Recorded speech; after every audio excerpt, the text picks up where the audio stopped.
రాజ్యాంగం ప్రకారం అర్హులైన వారికి కల్పించిన ఓటు హక్కే వజ్రాయుధమని తహసీల్దార్ లక్ష్మీనారాయణ అన్నారు. మండల కేంద్రమైన అల్లూరు రామకృష్ణ విద్యా సంస్థలలో జాతీయ ఓటర్ దినోత్సవ కార్యక్రమాన్ని నిర్వహించారు. ఈ సందర్భంగా ఆయన మాట్లాడుతూ, గతంలో కొంతమందికి మాత్రమే ఓటు హక్కు ఉండేదని, రాను రాను దాన్ని 21 సంవత్సరాలకు చేయటం జరిగిందని, ప్రస్తుతం రాజ్యాంగ సవరణలో భాగంగా 18 సంవత్సరాలు నిండిన ప్రతి ఒక్కరికి ఓటు హక్కు కల్పించడం జరిగిందని గుర్తు చేశారు.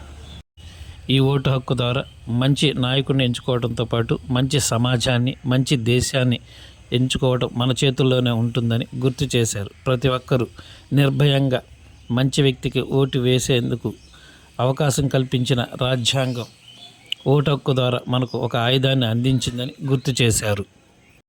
ఈ సందర్భంగా విద్యార్థులకు బహుమతులను అందజేశారు. ఈ కార్యక్రమంలో నగర పంచాయతీ కమిషనర్ ఉమామహేశ్వరరావు, డిగ్రీ కళాశాల ప్రిన్సిపల్ హరి, డిటి ప్రవీణ్ కుమార్ తదితరులు పాల్గొన్నారు.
Second prize.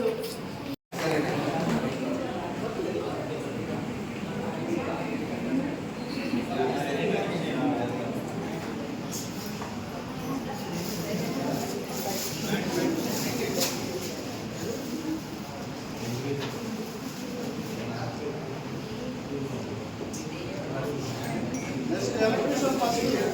Yes, Sabiksha Sai.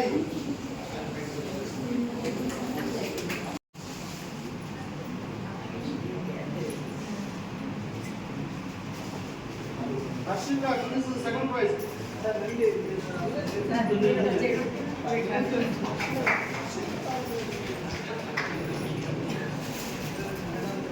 Yes, sir, I think third prize, Vidya.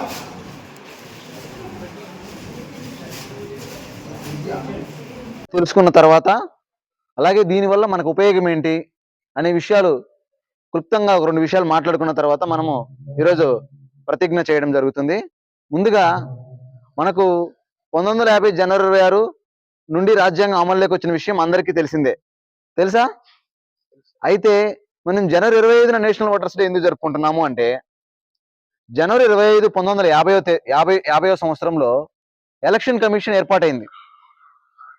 ఆ ఉద్దేశంతో మనము జనవరి 25 నుంచి జనవరి 25న మాత్రమే నేషనల్ ఓటర్స్ డే మనం జరుపుకుంటున్నాం.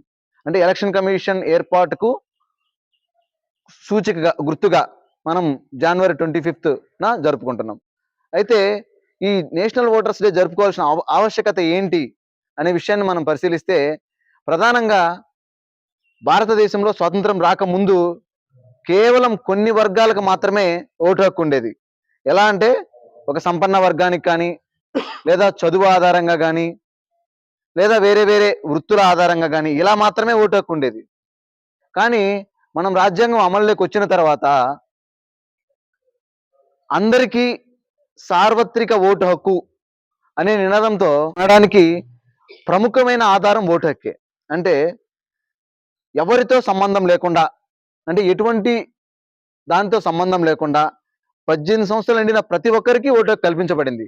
అయితే వీరందరూ కూడా ఓటింగ్లో, ఎలక్షన్స్లో నిర్భయంగా, నిష్పక్షపాతంగా ఓటు హక్కు వినియోగించుకొని ప్రజాస్వామ్యాన్ని ప్రతిబింబింపజేసేలా మన ఓటు హక్కును మనం రూపొందించుకోవాలి. ఆర్టికల్ని రాజ్యాంగంలో చేర్చుకొని 21 సంవత్సరాలు నిండిన ప్రతి ఒక్కరికి కూడా ఓటు హక్కు కల్పించేలా మన రాజ్యాంగాన్ని రూపొందించుకున్నాం.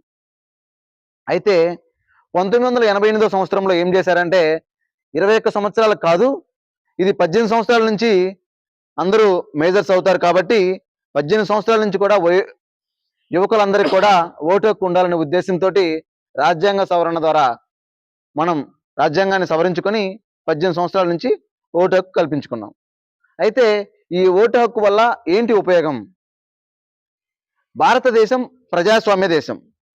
మనం రోజు ప్లెడ్జ్లో కానీ లేదా భారత రాజ్యాంగం ముందు సూచికలో కానీ ప్రజాస్వామ్య దేశం, గణతంత్ర దేశం, సార్వభౌమ మరిన్ని తాజా వార్తలు ఎప్పటికప్పుడు తెలుసుకునేందుకు మన గ్లోబల్ న్యూస్ లోకల్ టీవీని సబ్స్క్రైబ్ చేసుకొని లైక్ చేసి కామెంట్ చేయండి.